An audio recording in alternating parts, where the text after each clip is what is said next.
Assalomu alaykum hurmatli televizor ko'ruvchilar. Uyg'ur televiziyasining kundalik xabarlarini ko'rishinglarni qarshi olamiz. Xitoy hukumatı Uyg'ur va boshqa nuqtaliq shaxslarning telefonlarini hujum nishoni qilmoqda. Amerikadagi Xitoy diplomatlari cheklamaga uchirmoqda. Furqan O'zbek ig'irlik ko'tarishda 2 Yevropa rekordini buzib tashladi. Dunyodagi eng uzun aeroplan uchishi. Tövəndə dehqonlar xabarlarimizning tafsiliy mazmunlarida bo'lsin. Erkin Osiyo radiosuning xabar qilishicha, Xitoy hukumatining yuqori fan texnikining yordamida muhojiratga Uyg'ur faoliyatchilar va boshqa ko'zi ko'ringan shaxslarning telefonlarini o'z nishoni qilishini kuchaytirishi yaqindan buyon ko'plab ma'lum bo'lmoqda. Amerika hukumatining to'r josusligiga qarshi turish mahkamasidagi xodimlardan James Lewis bu masalada ko'pchilikni ogohlantirib, Xitoy xakerlari bu usulni Xitoy hukumati eng qo'rqadigan xalqlarga oldi bilan tatbiqlayotdi deb ko'rsatgan.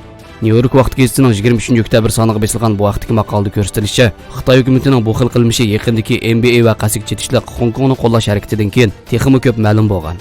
Maqolada ko'rsatilishicha, Xitoy hukumatining Sharq Turkistondagi umumiy nazorat mexanizmi necha yuz minglagan kuzatish kameralari orqali davom qilayotgan bo'lsa, buning chet elga uzargan nusxasi chet ellardagi ko'z ko'ringan faoliyatchilarning aqli telefonlarini hujum nishoni qilish bilan ishga oshirmoqda ekan.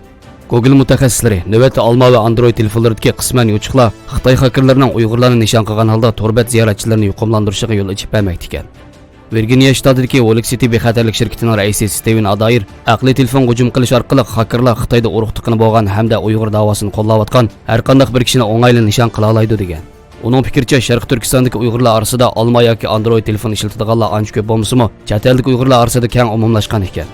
Ma'lum bo'lishicha, Xitoy xakerlari ko'zlangan shaxsning aqli telefonini hujum nishon qilgandan keyin undidor uchur orqali New York vaqt gazeti yoki xalqaro kechirim tashkiloti degandek o'rinlarning nomidan o'tirib chiqadi ekan. Ilgari Xitoy xakerlarining hujumi turmadan qochirilgan, ya'ni mudofaa to'siqi yechib etilgan hamda Alma shirkatining rasmiy magazindan boshqa torlardan tushirilgan applarni o'rnatishga yo'l qo'ydigan telefonlarda ishlagan bo'lsa, hozir eng yangi Alma telefonda bemalol mashg'ulot qila oladi ekan.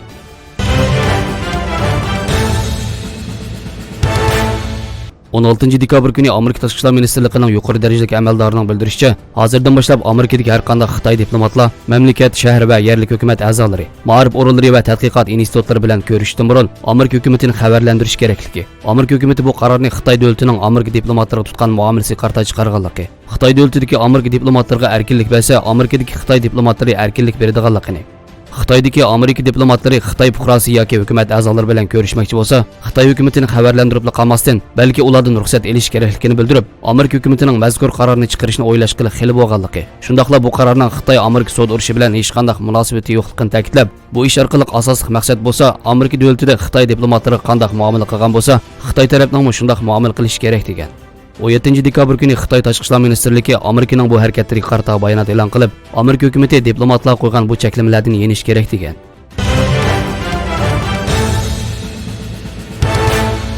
Furqan O'zbek ig'irlik ko'tarishda 2 oltin medalga erishib, Yevropa chempioni bo'ldi. Ruminiyaning sohibxonligida o'tkazilayotgan 23 yoshdan tuvan yoshlar bo'yicha Yevropa chempionligini tanlash ig'irlik ko'tarish musobaqasida 73 kiloliklar bo'yicha Muhammad Furqan O'zbek 2 Yevropa rekordini buzib tashlab, oltin medalga erishdi. Paytaxt Bukarestda o'tkazilgan chempionlik musobaqasida Furqan O'zbek yulib elishda 148 kilo bilan oltin medalga va silkib ko'tarishda 181 kilo bilan oltin medalga erishib, 2 Yevropa rekordini buzib tashlagan. Jami 329 kilo bilan yangi bir Yevropa rekord yaratgan. 73 kiloliklar bo'yicha Batuxan Yuksalmo yulib elishda 135 kilo bilan 5-chi va silkib ko'tarishda 177 kilo bilan kumush medalga erishgan. Jami 312 kilo bilan Yevropa 3-chisi bo'lib, mis medalga erishgan.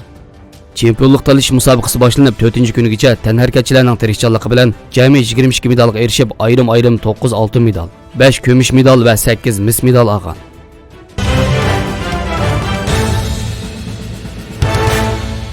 Avstraliyaning transport shirkati dunyo tarixidagi eng uzun aeroplan uchishini g'alabalik sinab qildi.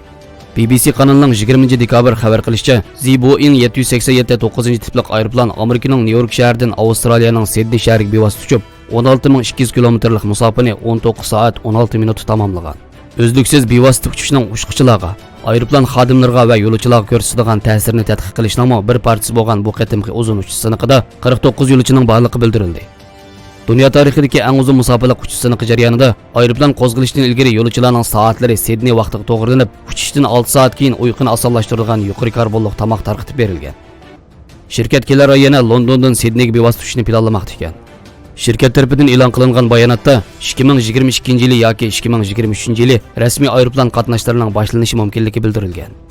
Xabarlarimizni ko'rganingizga rahmat. Ko'rishgacha omon bo'linglar. Xayr xo'sh. Allohga omonat.